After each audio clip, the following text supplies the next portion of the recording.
이제 세 번째 위험의 이전 보겠습니다. 자, 위험은 원칙적으로 인도가 이루어지면 위험도 같이 이전이 되는 것이 원칙입니다. 자, 인도가 이루어지면 위험도 이전이 된다. 요거 원칙으로 놓고 가시면 됩니다. 그래서 엑스웍스에 보시면 인도된 때까지 매도인이 위험을 부담하고 그 다음에 오른쪽에 B3에 매수인의 위험 이전 보시면 매수인은 B2에 따라 인도된 때부터 위험을 부담한다. 인도를 기준으로 위험도 이전한다라고 보시면 됩니다. 자, 이게 원칙이고요. 예외가 하나 있습니다. 그걸 위험의 조기 이전이라는 표현을 씁니다. 자, 예외. 위험의 조기 이전.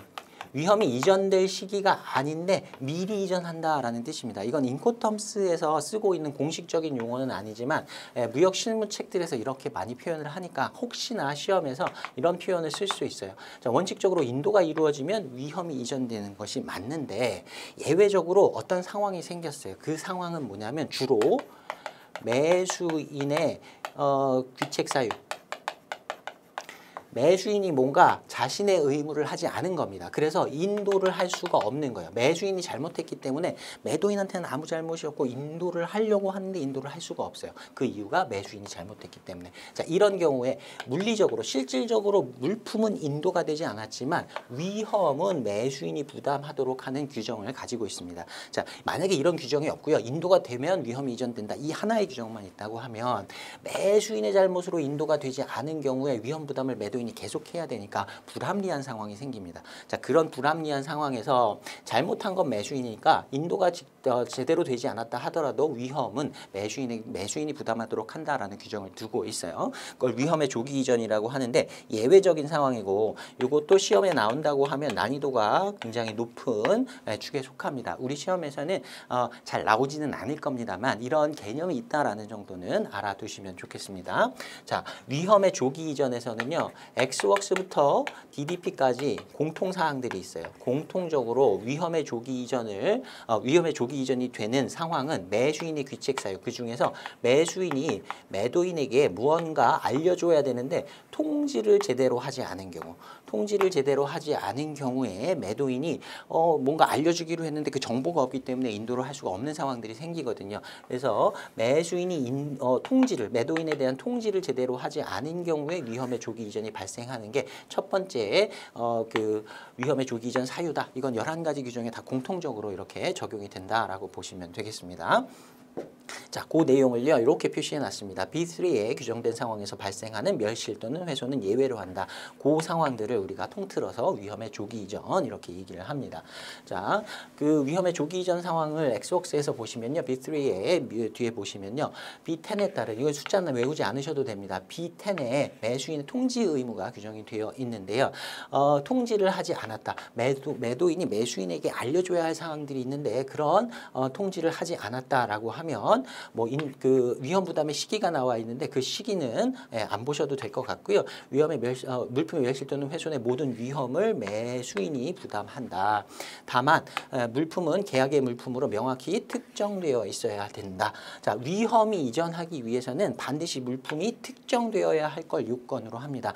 모든 위험 이전의 전제 조건은 특정이다라고 보시면 되고요. 특정이라고 하는 건 앞에서도 설명드린 적이 있는데 계약 물품으로 어떤 물품을 계약 물품으로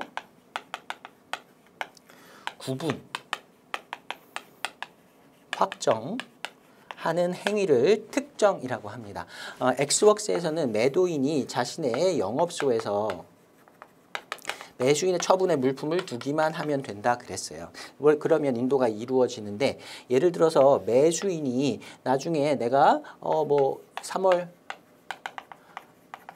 마지막 주에 인도를 해주십시오. 그 날짜는 내가 지정을 해드리겠습니다. 라고 계약에서 약속을 했어요. 근데 그 날짜를 통지를 해줘야 되는데 통지를 하지 않은 겁니다. 그러면 매도인은 그냥 기다리는 거예요. 매수인이 오지 않기 때문에 그냥 기다리고요. 안 오네? 그러면 이 3월 마지막 주 마지막 날까지 그냥 물품을 여기다가 놔두기만 하면 인도가 그냥 이루어진 것으로 보고요. 그 이후에 위험은 아직 영업소에 이 물품이 매도인의 영업소에 물품이 있지만 매수인이 그 위험을 부담하게 되는 겁니다. 그런데 만약에 A라는 물품 100개를 팔기로 했는데요. 이 매도인의 영업소에는 이 A라는 물건이 10,000개가 있어요. 똑같은 물건이 10,000개가 있는 거예요. 이렇게 여러 개의 물품이 있는데 매수인이 와서 가져갈 100개가 무언지를 계약 물품으로 구분해서 확정해 두지 않으면, 표시를 따로 해두지 않으면 특정이 안 된 겁니다. 예를 들어서 이 날짜에 불이 났어요. 매도인의 영업소에 불이 나갖고 이게 다 반쯤 탔다고 칩시다. 이만큼 타버렸어요. 이만큼 탔는데 매수인이 나중에 왔습니다. 내 물건 어디 있습니까? 받으러 왔는데, 그러니까 똑같은 물건 10,000개 중에 5,000개가 탔는데 나머지 5,000개, 멀쩡한 5,000개가 아니라 매수인이 가져갈 건 이거라고 얘기를 하는 겁니다. 구분 안 해놓고요. 구분 안 해놓고 다 섞어놨다가 매수인이 나중에 왔는데 그냥 당신이 그 날짜에 안 나타났으니까 위험은 이전이 됐고 당신 물건 타버렸습니다. 이렇게 얘기하면 이것도 매수인 입장에서 보면 불합리한 경우죠. 그러니까 매도인이 인도를 하기 위해서는 자 이건 이 당사자가 B라는 당사자라고 합시다. B라는 당사자의 물건이다. 이 사람이 와서 가져갈 물건이다 라고 미리 구분을 해뒀어야 된다는 거예요. 구분을 해두지 않았으면 위험은 이전되지 않는다. 제가 약간 복잡하게 설명을 드렸는데 기본적으로 이것만 알고 계시면 됩니다. 위험이 이전되기 위해서는 매도인이 특정을 먼저 해줘야 된다. 특정하지 않았으면 위험이 이전되지 않는다. 이 정도만 봐두시면 되겠어요. 자, 그 다음에 FCA 위험 이전 보겠습니다. 원칙적으로 인도가 이루어지면 위험이 이전되는 건 맞습니다.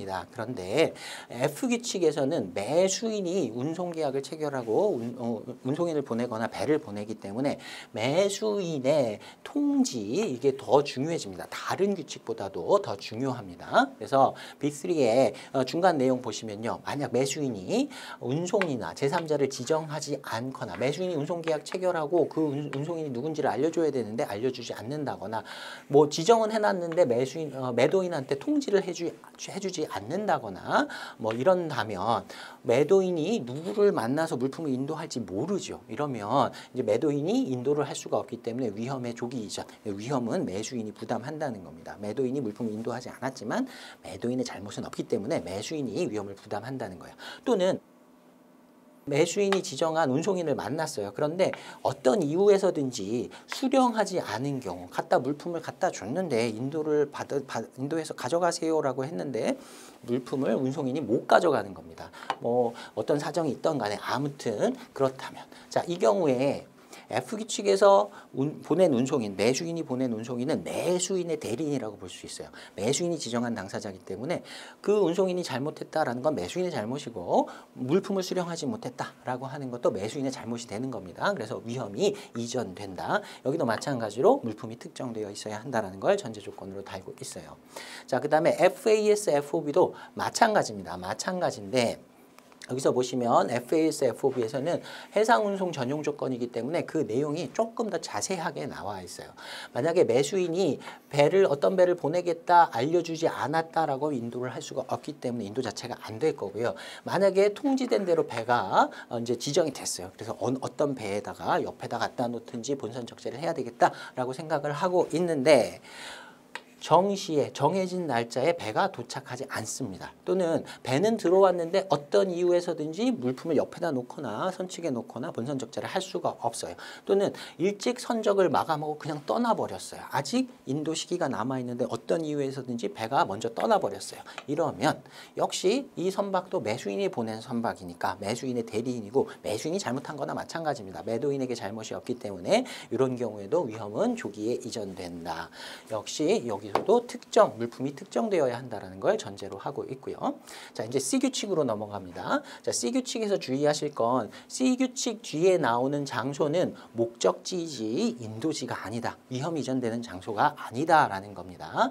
그래서 여기서는 그냥 이렇게 써 있어요. 인도된 때까지 멸실 훼손의 모든 위험을 부담한다. 근데 주의하실 건 CPT 뒤에 CPT 뉴욕이라고 써 있다라고 하면 이 뉴욕이 인도지가 아니라는 거죠. 인도지는 C규칙에 측에서 인도지는 모른다고 했습니다. 당사자들이 합의하지 않는 한 모른다고 했어요. 아무튼 매도인이 자기가 운송계약 체결한 운송인한테 물품을 인도하면 위험은 이전된다. 자, 그다음에 위험의 이전 B3의 위험의 이전에 보시면 여기도 이제 위험의 조기 이전 관련된 내용이 나와 있는데요. 숫자는 안 외우셔도 되고요. 역시 통지를 하지 않으면 매수인이 적절한 통지를 하지 않아서 매도인이 인도를 할 수 없었다라고 하면 위험이 조기 이전된다. 다만 특정이 되어 있어야 한다. 역시 반복되고 있고요. 그다음에 CFR과 CIF 이거는 해상 운송 전용 조건이었죠. 그러니까 배에다가 본선 적재하는 때에 인도하는 때 위험이 이전된다. CFR, CIF 뒤에 뭐 샌프란시스코 이렇게 목적 항구가 써 있다 하더라도 여기는 목적지가 아니다라고 했습니다. 아니, 목적지라고 했지 여기가 인도지나 위험이 이전되는 장소가 아니라고 했어요. 네, 그것만 좀 주의하시면 됩니다. 역시 B3에 위험의 이전, 조기 이전 사유가 나와 있는데 한 번 정도 눈으로만 보고 넘어가시면 될 것 같습니다. 자, 그다음에 D규칙입니다. D규칙 3개. 이것도 좀 간단하게 보시면 되겠죠. 인도된 때까지 목적지에서 정해진 장소에서 DPU의 경우에는 양하를 완료해서 DAP와 DDP의 경우에는 양하하지 않은 상태로 인도가 이루어지면 위험도 이전이 된다. 자, 근데 D규칙에서는 조금 특이한 사항이 하나 있어요.